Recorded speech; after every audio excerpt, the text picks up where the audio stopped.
हाय दोस्तों, आप सभी का हमारे यूट्यूब चैनल ऑनलाइन स्टडीशाला में स्वागत है। दोस्त, मैं सीटेट की परीक्षा से संबंधित पर्यावरण अध्ययन के महत्वपूर्ण टॉपिक को लेकर आया हूं, जो सीटेट की परीक्षा के दृष्टि से अत्यंत महत्वपूर्ण है। यहां से सीटेट में हर साल प्राइमरी में 6 से 7 प्रश्न और जूनियर में 2 से 3 प्रश्न पूछे जाते हैं। दोस्त, इससे पहले भी मैंने 2 लेक्चर ले लिए हैं, जो मैं प्लेलिस्ट में डाल दिया हूं। आप लोग पिछला वीडियो वहां से देखकर पढ़ सकते हैं। यह सीटेट के लिए अत्यंत महत्वपूर्ण है। दोस्त, तो आइए हम पढ़ते हैं। फसल फसल एक प्रकार की फसल उगाने से कई केमिकल को यूज करने से ज़मीन बंजर हो जाती है। जब एक ही जगह पर कई प्रकार के फसल उगाते हैं और केमिकल अलग अलग प्रकार के केमिकल का प्रयोग करते हैं दोस्त, तो वो ज़मीन जो हो जाती है वो बंजर हो जाती है। दूसरा टॉपिक है क्रोटन पौधे। क्रोटन पौधे ज़मीन के अंदर में उसकी दशा को बता देते हैं, यानी सिग्नल देते हैं। ये जो क्रोटन पौधे होते हैं, ये देखिए यहाँ क्रोटन पौधा मैंने गमले में दर्शा दिया है। इसे ज़मीन में लगाया जाता है। ये ज़मीन में बहुत अंदर तक नहीं जाते हैं, ऊपर ही रहते हैं। और जब मिट्टी सूखने लगती है तो इनकी जो पत्तियां ये दिखाई दे रही हैं, ये गिरने लगती हैं, सूख कर गिरने लगती हैं और पता चल जाता है कि मिट्टी जो है वो सूख रही है। तो यानी ये क्रोटन पौधे जो होते हैं वो मिट्टी का सिग्नल का काम करते हैं, एक प्रकार का यह सिग्नल देते हैं। नेक्स्ट, जड़ें। जो पौधे की जड़ें होते हैं, पौधे या पेड़ों की जो जड़ें होते हैं, वह पौधे के जो जड़ होते हैं दोस्त, ये जड़ जो होते हैं पेड़ या पौधे के, ये पौधों को सहारा देते हैं उनको खड़ा करने में। जल तथा खनिज लवण व ह्यूमस को जो है ये उपलब्ध कराते हैं। जल जो होता है इसमें जाइलम के द्वारा जाता है। जाइलम के द्वारा जो है पौधों में विभिन्न भागों में जल का परिवहन होता है। और जो फूड है, खाना जो होता है वो फ्लोएम के द्वारा जाता है। फ्लोएम के द्वारा पौधे के विभिन्न भाग में जो है फूड का संचार होता है, यानी परिवहन होता है। इसको याद आप कैसे करेंगे? जा से जल होता है और जा से जाइलम, यानी जाइलम के द्वारा जो है पौधे के जड़ से विभिन्न भागों में जल को पहुंचाया जाता है। और फा से फूड यानी खाना, फा से फ्लोएम, फ्लोएम के द्वारा जो होता है भोजन पौधे के विभिन्न भागों में पहुंचाया जाता है। नेक्स्ट, सब्जियां। सब्जियां अधिकतर जो होते हैं वो पौधे के फूल होते हैं और कुछ सब्जियां पौधे के फल भी होते हैं। हरी मिर्च, टमाटर, आलू जो है ये साउथ अमेरिका से आया है। यहाँ से प्रश्न सीटेट में अक्सर बनते रहते हैं दोस्त, इसे आप ध्यान से और अच्छे से याद कर लें। जो हरी मिर्च और टमाटर, आलू है, यह साउथ अमेरिका से आया है। पूछेगा कहाँ से आया है, तो साउथ अमेरिका से ये अपने देश में यानी भारत में आया है। गोभी और मटर यूरोप से आई है। कॉफ़ी बीन्स और भिंडी कहाँ से आई है, तो अफ्रीका से आई है। सोयाबीन चीन से भारत में आई है। यहाँ देखिए मैंने सब्जी लगा दिए थे, जो टमाटर है, हरी मिर्च है, आलू है, ये हमारा साउथ अफ्रीका से आया है। गोभी मटर यूरोप से आई है। कॉफ़ी बीन्स और भिंडी, ये देखिए भिंडी है, भिंडी जो है अफ्रीका से आई है। सोयाबीन जो है यह चीन से आई है। और सोयाबीन में दोस्त सबसे ज़्यादा प्रोटीन होता है। अगर पूछे सबसे ज़्यादा प्रोटीन किस में होता है, तो सबसे ज़्यादा प्रोटीन जो होती है इसी में होता है, सोयाबीन में सबसे ज़्यादा प्रोटीन पाया जाता है। कहाँ? तो सोयाबीन में सबसे ज़्यादा प्रोटीन पाया जाता है। नेक्स्ट, केचुए। केचुए ज़मीन में छेद बनाकर मिट्टी को मुलायम कर देते हैं। ये देखिए केचुआ, ये केचुए क्या करते हैं, ये ज़मीन में छेद कर देते हैं और उसी मिट्टी को खाते हैं और उत्सर्जन के रूप में उसी मिट्टी को निकालते हैं, जिससे मिट्टी जो भुरभुरी हो जाती है और फसल अच्छी तरीके से होता है। जब मिट्टी में छेद करते हैं, उसी मिट्टी में जो है अपना उत्सर्जन करते हैं मिट्टी को खा के, तो छेद से उसमें हवा जो ऑक्सीजन रहता है या पानी आसानी से मिल जाता है, ऑक्सीजन पानी, जिससे मिट्टी जो है अत्यंत उपजाऊ हो जाती है। केचुए मृत पत्तियां और पौधे को खाते हैं और इनके मल से जमीन उपजाऊ बनती है। केचुए को दोस्त किसानों का मित्र कहते हैं। एक जानवर और है जिसे हम किसानों का मित्र कहते हैं, वो सांप है। अगर ऑप्शन में केचुआ ना हो, वहाँ किसानों का मित्र किसे कहते हैं, तो हो जाएगा ऑप्शन सांप। सांप को इसलिए किसानों का मित्र कहते हैं दोस्त, क्योंकि यह जो है किसानों के खेतों में रहते हैं और जो वहाँ पर चूहे जो फसल को नुकसान करते हैं उन्हें सांप जो है खा लेते हैं। इसलिए किसानों का मित्र सांप और केचुआ को दोनों कहते हैं। केचुआ मिट्टी को उपजाऊ बना देता है इसलिए किसानों का मित्र, और सांप जो होता है यह चूहों को मारकर उनके फसल को बचाता है, इसलिए सांप और केचुआ को किसानों का मित्र कहते हैं। नेक्स्ट, झूम खेती। झूम खेती एक फसल के काटने के बाद उस जमीन में कुछ साल के लिए ऐसे ही छोड़ दिया जाता है। वहाँ पर बांस या घास फूस उग जाती हैं। जब ऐसे ज़मीन को छोड़ देंगे तो वहाँ पर बांस और घास फूस उग जाती हैं। उसे उखाड़ते नहीं हैं, उसे जला देते हैं। जलाने पे जो राख बनती है वह ज़मीन को उपजाऊ बनाती है और ज़मीन को खेती के लिए तैयार करती है। यहाँ पर जो गहरी खुदाई नहीं करते, हल्की हल्की खुदाई कर देते हैं। इसमें हल्क से जुताई नहीं करते, वैसे ऊपर ऊपर से हल्की हल्की। स्थानांतरित कृषि इसी को कहते हैं या झूम कृषि कहते हैं। झूम या स्थानांतरित कृषि भी कहते हैं इसको, किसको? झूम कृषि को। यह जो है उत्तर पूर्वी पर्वतीय तथा आदिवासी क्षेत्रों में पाई जाती है। इसे जनजातीय कृषि भी कहते हैं। झूम कृषि को दोस्त 3 नाम हो गए। पहला झूम कृषि, दूसरा जनजातीय कृषि, तीसरा स्थानांतरित कृषि। झूम खेती ज़्यादातर भारत में मिजोरम में होती है दोस्त। मिजोरम की मुख्य फसल जो है वह चावल है। इसको आप अच्छे से पढ़ लीजिएगा। जितने भी वीडियो मैंने, ये हमारा तीसरा लेक्चर है। मैंने इससे पहले 2 लेक्चर आप लोगों को बताए हैं। अगर आप नहीं देखे हैं तो वो जाके देख सकते हैं, उसे अच्छे से देख लें, तैयार कर लें। यहाँ से सीटेट में 6 से 7 प्रश्न आपको आसानी से मिल जाएंगे। पिछले लेक्चर में मैंने पक्षी और जानवर, घास, वृक्ष, ये सब बताए हैं। इस लेक्चर में जो बता रहा हूँ, इस लेक्चर में फसल है और आगे भी अभी आप लोग को मिलेगा। इसे आप अच्छे से तैयार कर लें, नोट्स बना लें। अगर आपको PDF चाहिए तो कमेंट में ज़रूर बताएं, जिससे कि मैं इसका PDF आपको उपलब्ध करवा दूंगा।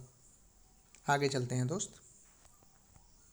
जब फसल पकती है तो लोग बांस की डंडी पकड़कर चिराव नाच करते हैं। जब झूम कृषि जो होती है, जब फसल पक जाती है मिजोरम में, चावल जो होती है, तो वहाँ चिराव नृत्य किया जाता है। देखिए बांस की डंडी पकड़कर, यहाँ देखिए दिखाया गया है, ये बांस की डंडी ये लोग पकड़े हैं। यहाँ देखिए, यहाँ पे बांस की डंडी नृत्य कर रहे हैं ये लोग। तो नृत्य करते हैं और मनोरंजन करते हैं। मिजोरम में 3/4 लोग जंगल में रहते हैं। मतलब 4 लोगों में 3 लोग जो होते हैं वो जंगल में निवास करते हैं, यानी 3/4 लोग जंगल में निवास करते हैं। यहाँ खेती की लॉटरी निकाली जाती है। ज़मीन को साझा मानकर लोग कहते हैं ज़मीन साझा है, और प्रत्येक लोगों को जो है कृषि करने का मौका दिया जाता है। मिजोरम की भाषा मिजो भाषा बोली जाती है। माँ से मिजोरम और माँ से मिजो, यहाँ मिजो भाषा बोली जाती है। मिजोरम में जो बर्तन बनाए जाते हैं, खासकर वो बांस के बर्तन बनाए जाते हैं। नेक्स्ट, जिस मैदान में 1 टिन बीज बोए जाते हैं उसे 1 टिन जमीन बोलते हैं। 1 टिन, छोटे टिन या बड़े टिन जो होते हैं, उससे जो बीज वहाँ बो दिए जाते हैं जिसमें का, उसे 1 टिन जमीन भी बोलते हैं। कुडुक एक जनजाति है, आदिवासी जनजाति है। कहाँ की? तो झारखंड की।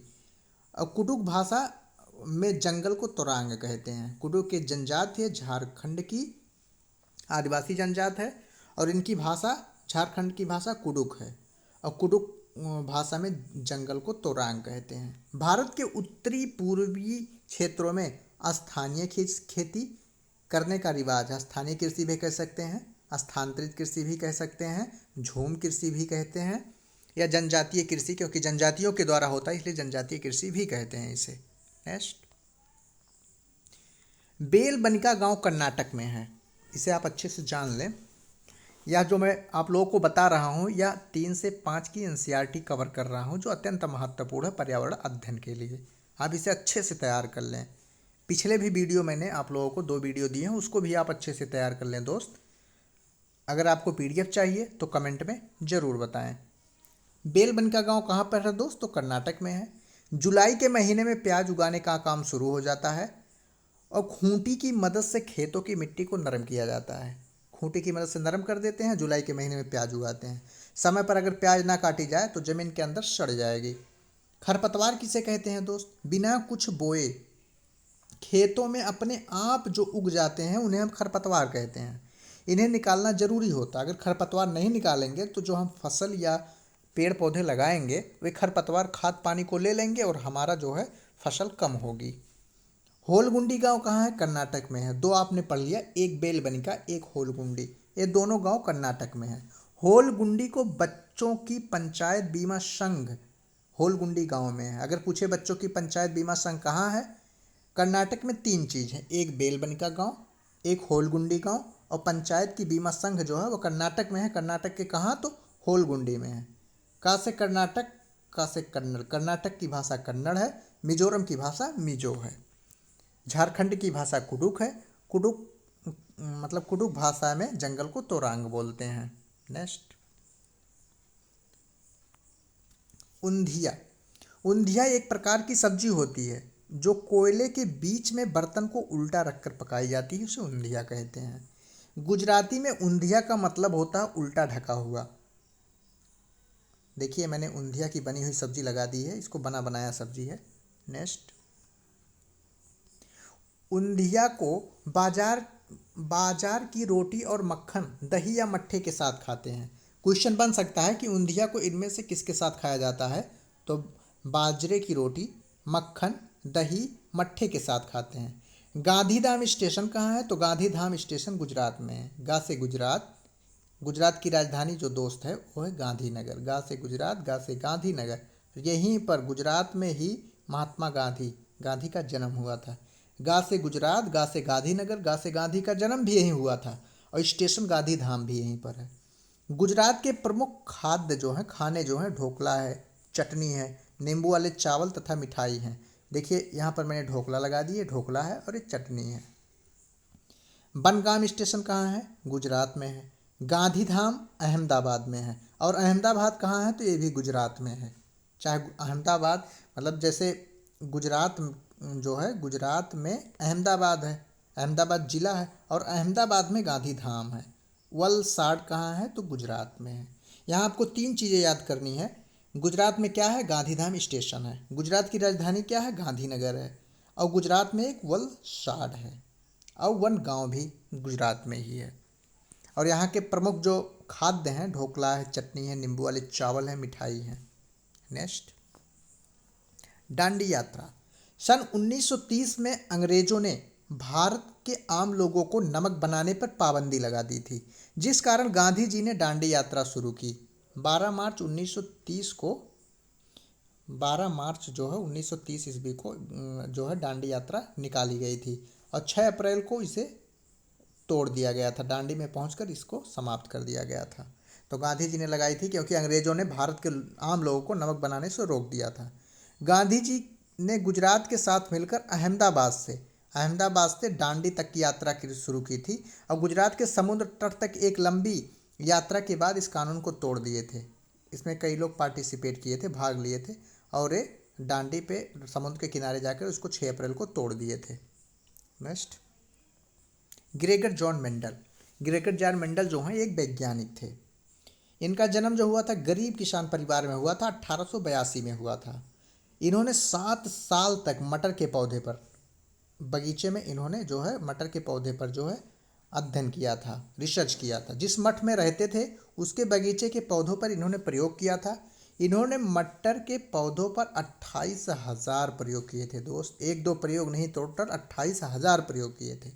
मटर के पौधे के कुछ गुण होते हैं जो जोड़ियों में आते हैं, जैसे बीज या तो मुलायम होगा या खुरदुरा, और यह अगली पीढ़ी में जाकर यह बीज मुलायम और खुरदुरा भी मिलेगा, इसके बीच का कोई रास्ता नहीं है, इन्होंने कहा था। ग्रेगर जॉन मेंडल हैं, ये देखिए मटर का पौधा है, इन्होंने इस पर 28,000 प्रयोग किए थे।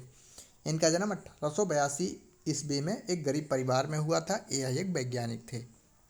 नेक्स्ट, जंगल अधिकार अधिनियम 2007 ईस्वी में आया।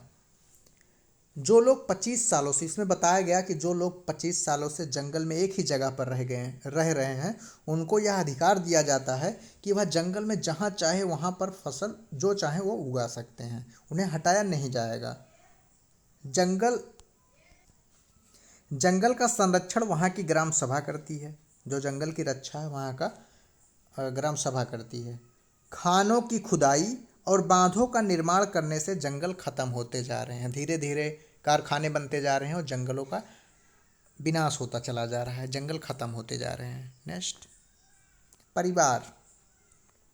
एकल परिवार में माँ बाप और उनके बच्चे रहते हैं। देखिए ये बाप, ये माँ और इनके बच्चे, इसे हम एकल परिवार कहते हैं। उसमें क्वेश्चन उठ सकता है कि एकल परिवार किसे कहते हैं, तो ये होता है।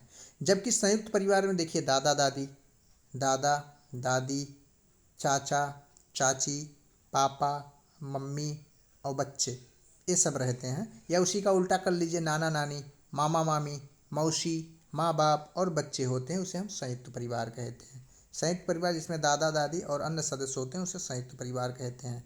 और एकल परिवार में जिसमें माता पिता और बच्चे रहते हैं उसे एकल परिवार कहते हैं। नेक्स्ट, बछेंद्री पाल। बछेंद्री पाल भारत की पहली और विश्व की 5वीं महिला थी। ये बछेंद्री पाल हैं दोस्त, ये भारत की पहली और विश्व की 5वीं महिला थी जिन्होंने एवरेस्ट की चोटी पर चढ़ाई की थी। एक बार ये पिकनिक पर गई थी, वो 12 साल की उम्र में। इन्होंने 4000 मीटर ऊंची चोटी पर ऐसे चढ़ दी थी, बिना कोई पहले से प्लान किए इन्होंने 4000 मीटर ऊंची चोटी पर चढ़ गई थी। यह उत्तराखंड के गढ़वाल एरिया के नाकुरी गांव में बढ़ी हुई थी। इनका ये याद कर लीजिएगा, उत्तराखंड के गढ़वाल जिले के नाकुरी गांव में ये बड़ी हुई थी। कौन? बछेंद्री पाल। ये पहली, भारत की पहली महिला हैं जो माउंट एवरेस्ट पर चढ़ी थी। माउंट एवरेस्ट जो है दोस्त, यह विश्व की सबसे ऊंची चोटी है। नेक्स्ट, इन्होंने नेहरू इंस्टीट्यूट ऑफ माउंटेनियरिंग से अपनी ट्रेनिंग ली थी। ये यहाँ से ट्रेनिंग ली थी। इन्हें गाइडर ब्रिगेडियर ज्ञान सिंह थे। इनके जो गाइडर थे, जो गाइड करते थे कि कैसे चढ़ाया जाए, कैसे क्या किया जाए, वो गाइडर ब्रिगेडियर ज्ञान सिंह थे। 1984 में माउंट एवरेस्ट में जाने के लिए टीम मेंबर बनी थी। ये पूरी टीम गई थी लेकिन वहाँ पे जगह नहीं था, अभी आगे आप देखेंगे। 23 मई को, मतलब 23 मई को 1984, 23 मई 1984 को 1:07 पर इन्होंने पहला कदम 8900 मीटर ऊंची चोटी माउंट एवरेस्ट पर रखा था। वैसे माउंट एवरेस्ट की चोटी जो है, ये ब्रिज जो लगाया जाता है 8848 मीटर है दोस्त। कहीं कहीं 50 भी मिलता है, 8850 मीटर। लेकिन वहाँ पर जो रखी थी और थोड़ा ये ब्रिज में बताया जाता है, वहाँ 8900 मीटर ऊंची चोटी माउंट एवरेस्ट पर रखा था। इनके साथ एक और लोग गई थी, मेंबर गई थी, लेकिन वहाँ दोनों लोग एक साथ पैर नहीं रख सकते थे, तो इन्होंने अपना पैर रखा और सिर झुकाया और बाद में झंडा फहराकर तस्वीरें ले ली। ये हैं बछेंद्री पाल। माउंट एवरेस्ट को जो नेपाल में क्या कहते हैं, तो वहाँ सागर माथा के नाम से जानते हैं। नेक्स्ट, कर्दम मल्लेश्वरी। ये एक वेट लिफ्टर हैं। वेट लिफ्टर का मतलब होता है जो वेट को उठाती हैं, उन्हें वेट लिफ्टर कहते हैं। कहाँ की रहने वाली हैं? आंध्र प्रदेश की निवासी हैं। जबकि बछेंद्री पाल कहाँ की थी? उत्तराखंड की। उत्तराखंड के कहाँ के? गढ़वाल जिले के नाकुरी गांव की थी। ये 130 किलोग्राम तक का भार उठा लेती हैं। ये हैं हमारी कर्दम मल्लेश्वरी। कितना? 130 किलोग्राम का भार उठा लेती हैं। ये भारत के बाहर 29 मेडल जीत चुकी हैं Kardam Malleswari. Next, Sunita Williams. Sunita Williams 360 kilometre दूर स्पेस में गई थी। ये देखिए सुनीता विलियम्स हैं। सुनीता विलियम्स 6 महीने के से ज़्यादा अंतरिक्ष में समय बिताया। वे लंबे समय तक स्पेस में रहने वाली पहली महिला थी। सब महिला में देखा जाए तो स्पेस में सबसे ज़्यादा लंबे समय तक रहने वाली पहली महिला कौन थी? तो सुनीता विलियम्स थी। 360 किलोमीटर दूर स्पेस में गई थी। 6 महीने से ज़्यादा इन्होंने अंतरिक्ष में बिताया था। नेक्स्ट, इनके अनुभव देख लेते हैं कि इनके स्पेस में क्या अनुभव थे। वहाँ एक जगह बैठ नहीं सकते थे, एक जगह से दूसरी जगह तैरते रहते थे।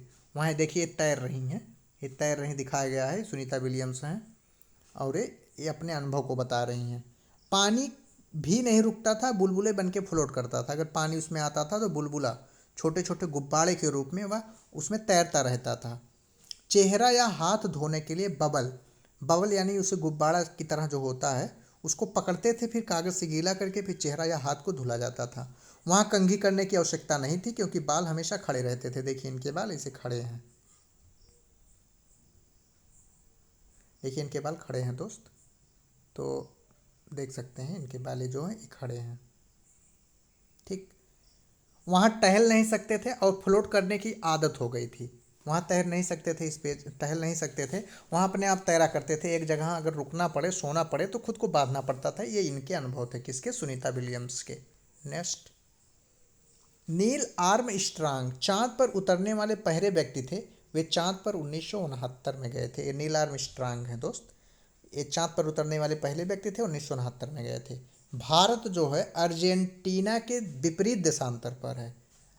देखिए जैसे हमारी पृथ्वी है, अगर ऐसे इस पे रेखा खींचा जाए तो ये अक्षांश होता है, लेकिन सीधी रेखाएं जो होती हैं ये ऐसे करके होती हैं, इसे हम देशांतर कहते हैं। अगर यहाँ भारत को देखा जाए, भारत है, मान लिया जाए सपोज उसे भारत यहाँ पर है, लेकिन अगर यहाँ माना जाए भारत तो इसके विपरीत देशांतर पर यानी यहाँ अर्जेंटीना है। इसलिए भारत के लोग जो है अर्जेंटीना के लोगों के सापेक्ष उल्टे हैं। जैसे कोई व्यक्ति, ये भारत मान लीजिए, यहाँ पर भारत है, मान लीजिए ये व्यक्ति ऐसे है, पृथ्वी पे खड़ा है ऐसे, तो जो भारत के लोग हों, ये अर्जेंटीना के होंगे, वो इधर खड़े होंगे, तो इनकी तुलना में ये उल्टे दिखाई देते हैं। नेक्स्ट, केरल। केरल में टैपियोका ज़मीन के नीचे उगाया जाता है। जो टैपियोका एक सब्जी होती है उसे ज़मीन के नीचे उगाया जाता है। देखिए टैपियोका है, ये ज़मीन के नीचे उगाया जा रहा है। जैसे केरल के लोग उबाल कर खाते हैं। यहाँ बल्लम की लकड़ी से छोटी नाव बनाई जाती है। एक लकड़ी होती है एक तरह का, जिसे बल्लम कहते हैं, यहाँ छोटी नाव बनाई जाती है। केरल में कौन सी भाषा बोली जाती है? तो मलयालम भाषा बोली जाती है। कहाँ पर? केरल में। मलयालम में जो बड़ी बहन को, माँ की बड़ी बहन को, अपने यहाँ तो इसे मौसी बोलते हैं, बड़ी हो या छोटी मौसी बोलते हैं, लेकिन मलयालम भाषा में माँ की बड़ी बहन को बलियम्मा बोलते हैं। बलियम्मा। नानी को जो बोलते हैं अमूमा बोलते हैं। चाचा को चिटप्पन, चाची को कुंजम्मा और पिता को अप्पा कहते हैं। केरल में एक जगह से दूसरी जगह जाने के लिए फेरी नाव का प्रयोग किया जाता है। यहाँ से क्वेश्चन उठ सकता है कि केरल में छोटी नाव किससे बनाई जाती है? तो बल्लम की लकड़ी से। एक जगह से दूसरी जगह जाने के लिए किस नाव का प्रयोग करते हैं? तो फेरी नाव का प्रयोग करते हैं। केरल में जो है किसकी सब्जी उगाई जाती है? तो टैपियोका की। नेक्स्ट, केरल को मसालों का बगीचा कहते हैं। इसे केरल को मसालों का बगीचा क्यों कहते हैं? क्योंकि यहाँ विभिन्न प्रकार के सबसे ज़्यादा जो है मसाले यहाँ पर उगाए जाते हैं। कथकली नृत्य केरल में होता है। देखिए दोस्त, ये कथकली नृत्य है। कहाँ पर होता है? केरल में। का से कथकली, का से केरल। लेकिन अगर केवल कथक पूछ ले तो उत्तर प्रदेश का है। कथक कहाँ का है? तो उत्तर प्रदेश का। इसी में ली जोड़ दीजिए, कथकली, तो यह केरल का हो जाएगा। यहाँ केले के फूलों की सब्जी बनाई जाती है। कहाँ? केरल में। का से केला, का से केरल। केरल में फूलों की सब्जी बनाई जाती है। कथकली नृत्य है। केरल में जो है दोस्त, नारियल के पेड़ अधिक होते हैं। नारियल के पेड़ देखिए केरल में अधिक होते हैं। नारियल सबसे ज़्यादा उत्पादित होता है। केरल के जो निकट, यह सबसे इम्पॉर्टेंट है दोस्त, यहाँ से प्रश्न पूछा जाता है निकटवर्ती राज्यों से कि केरल के निकटवर्ती राज्य कौन है? तमिलनाडु है और कर्नाटक है। और केरल की राजधानी जो है, इसकी राजधानी तिरुवनंतपुरम है। नेक्स्ट, असम। असम में घर जमीन से 10 या 12 फीट ऊपर होते हैं। ऊंचाई में बनाने की वजह भारी बारिश है। 10 से 12 फीट के ऐसे बांस लगा के तब इसके ऊपर घर बनाए जाते हैं, क्योंकि यहाँ बारिश आती है और घुटनों तक यहाँ पर पानी आ जाता है। और अंदर भी जो बांस बनाए जाते हैं, अंदर जो घर होता है लकड़ियों के, अंदर से भी, देखिए बाहर से लकड़ी, अंदर से भी लकड़ी होता है, ताकि अगर यहाँ बाढ़ आ जाए और नुकसान हो, घर गिर जाए या बह जाए, तो ज़्यादा पैसे ना उसमें लगे हों। असम में बांस और रस्सी के पुल बनाए जाते हैं। यहाँ बारिश जब होती है तो कभी कभी घुटनों तक पहुँच जाता है। यहाँ बांस को गरीबों का टिम्बर कहते हैं। बहुत महत्वपूर्ण है दोस्त, या किसी भी परीक्षा के लिए, कि असम में बांस को गरीबों का क्या कहते हैं? तो टिम्बर कहते हैं। नेक्स्ट, बिहू। बिहू त्यौहार चावल की नई फसल काटने पर असम में मनाया जाता है। बिहू त्यौहार मनाया जाता है, एक प्रकार का यह नृत्य होता है। यह बहुत, लगभग सभी परीक्षाओं के लिए बहुत महत्वपूर्ण है दोस्त कि बिहू नृत्य कहाँ मनाया जाता है? तो असम में मनाया जाता है। भेला घर घास और बांस से बनाया जाता है। ये भेला घर होता है वहाँ पे असम में। किससे बनाया जाता है? घास और बांस से बनाया जाता है। उरुका बिहू से पिछले दिन की शाम को कहते हैं। जो बिहू से पहले की शाम होती है उसे हम उरुका कहते हैं।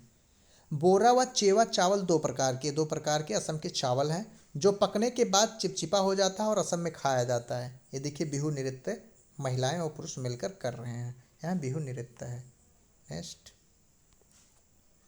चेवा चावल ताव, ताव यानी कढ़ाई को आग में रख कर उसमें पानी उबालेंगे और भीगे हुए चावल से भरी हुई कढ़ाई उस पर रख देंगे। उसमें चावल उबाल कर भीगे हुए कढ़ाई पर उस पर रख देंगे और केलों के पत्तों से ढक देने पर थोड़ी देर बाद चेवा चावल तैयार हो जाएगा। चिपचिपा होगा, खाने में इनको अच्छा लगता है। यहाँ असम में खाया जाता है। औरतें पीले रंग के वस्त्र पहनती हैं। लड़कियां रंग बिरंगी मेखला चादर पहनती हैं। भात सुक्तो चावल और रसे वाली सब्जियों को कहते हैं। यानी भाग सुक्तो चावल किसे और रसे भाग सुक्तो किसे कहते हैं? तो चावल और रसे वाली सब्जी को भात। अपने यहाँ चावल को भात बोलते हैं, सुक्तो लगा दीजिए, अगर चावल के साथ रस वाली सब्जी तो भात सुक तो कहते हैं उसे, कहाँ, असम में। दोस्त, हमारा क्लास यहीं पर समाप्त होता है। इससे पहले मैंने 2 वीडियो आप लोगों को इससे संबंधित या 3 से 5 की एनसीईआरटी से संबंधित है। यहाँ से प्राइमरी में हर साल 6 से 7 प्रश्न या इससे अधिक भी पूछे जाते हैं। जूनियर में 2 से 3 प्रश्न यहाँ से बनते हैं, इसलिए आप लोग इसे अच्छे से तैयार कर लें। इससे पहले भी मैंने 2 लेक्चर आप लोगों को पढ़ाए हैं। यदि आप हमारे चैनल पर नए हैं तो जाकर उस वीडियो को देख लें, पिछले वीडियो को देख लें। और हमारे चैनल पर यदि आप नए हैं तो हमारे चैनल को सब्सक्राइब करें, बेल आइकन दबाएं, कमेंट करें, लाइक करें और अधिक से अधिक शेयर करें। दोस्त, अब हम मिलेंगे आपसे कल की क्लास में। इसे मैं 5 से 6 वीडियो में, वैसे प्रयास कर रहा हूँ कि वैसे कल नहीं हो पाएगा तो 5 से 6 वीडियो में इसे समाप्त कर दूंगा। फिर इस पर मैं लेकर आऊँगा प्रश्न। यदि आप लोग अच्छे से इसे शेयर करेंगे ज़्यादा से ज़्यादा तो इस पर मैं आप लोगों को अच्छी प्रैक्टिस करवा दूंगा प्रश्नों की। और आप लोगों को परीक्षा में प्रीवियस ईयर के क्वेश्चन भी मैं आप लोगों को लेकर आऊँगा। बस आप लोग हमारे चैनल को सब्सक्राइब करें और अधिक से अधिक शेयर करें। धन्यवाद।